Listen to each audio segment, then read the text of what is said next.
Baik teman-teman, kali ini saya akan membahas tentang dinamika dan tantangan Pancasila sebagai ideologi. Langsung saja kita masuk pada materi yang pertama, itu tentang dinamika dan tantangan sebagai ideologi negara. Pancasila adalah suatu dasar negara yang lahir berkembang dalam waktu yang sangat panjang.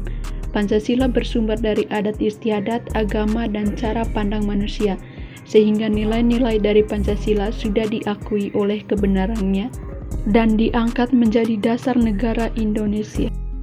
Selanjutnya yaitu dinamika Pancasila sebagai ideologi negara. Jepang menjajah Indonesia kurang lebih 3,5 tahun, yang awalnya Jepang membuat kebijakan politik yang dimaksudkan agar bangsa Indonesia termasuk salah satu kekuatan Jepang. Jepang membuat BPUPKI pada tanggal 1 Maret 1945. Melalui badan bentukan Jepang inilah para pemimpin Indonesia merancangkan sebuah dasar negara.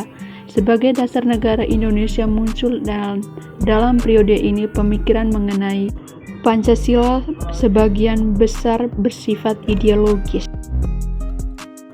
Adapun pada masa pemerintahan Presiden Soekarno, Pancasila sebagai ideologi.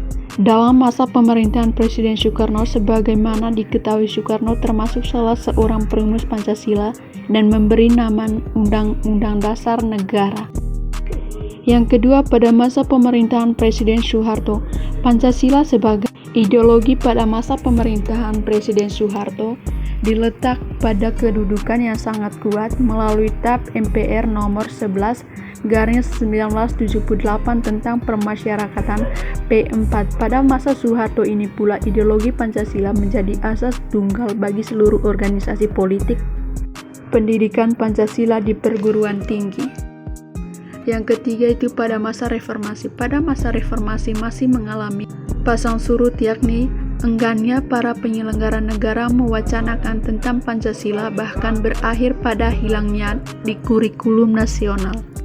Materi berikutnya tentang tantangan Pancasila sebagai ideologi negara.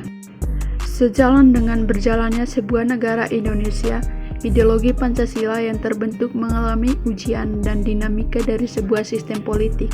Dimulai dengan sistem demokrasi liberal yang dianut pada masa setelah Indonesia merdeka, pembentukan negara serikat sistem liberal pada Undang-Undang Dasar 1945, dan peristiwa G30 SPKI.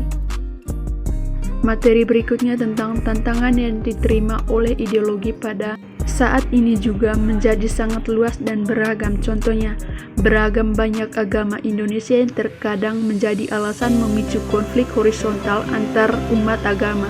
Yang kedua, ekonomi yang mulai berpindah dari sistem kekeluargaan atau contoh pasar tradisional menjadi sistem kapitalisme di mana keuntungan merupakan tujuan utama. Yang ketiga, paham komunisme, liberalisme, dan terorisme. Materi berikutnya tentang tantangan terhadap Pancasila sebagai ideologi negara. Unsur-unsur yang mempengaruhi perlawanan terhadap Pancasila sebagai ideologi negara meliputi faktor eksternal dan internal. Adapun faktor eksternal meliputi hal-hal berikut ini. 1. Pertarungan ideologi antara negara-negara adidaya antara Amerika Serikat dan Uni Soviet antara tahun 1945 sampai 1990 yang berakhir bubarnya negara Soviet sehingga Amerika menjadi satu-satunya negara adidaya. Yang kedua, menguasai isu-isu kebudayaan global yang ditandai dengan masuknya berbagai ideologi. Yang ketiga, asing dalam kehidupan berbangsa dan bernegara karena keterbukaan informasi. Yang keempat, meningkatkan keburuhan dunia sebagai akibat dari pertambahan penduduk dan kemajuan. Dan yang terakhir yaitu ideologi sehingga terjadi eksploitasi terhadap sumber daya alam secara masif. Dampak konkretnya adalah kerusakan lingkungan seperti banjir dan kebakaran hutan. Sedangkan faktor internal meliputi yang pertama, pergantian rezim yang berkuasa melahirkan kebajikan politik yang berorientasi pada kepentingan kelompok atau partai sehingga ideologi Pancasila sering terabaikan. Penyalahgunaan kekuasaan atau korupsi mengakibatkan rendahnya kepercayaan masyarakat terhadap rezim yang berkuasa sehingga kepercayaan terhadap ideologi menurun drastis. Materi yang berikut tentang cara mengatasi konflik tersebut yaitu memperkuat persaudaraan sesama suku bangsa Indonesia dengan cara mempererat tali silaturahmi melalui kegiatan kerjasama di segala bidang. Yang kedua itu mengikat rasa saling menghargai di kalangan masyarakat Indonesia, khususnya dalam menjalankan ibadah sesuai agama masing-masing.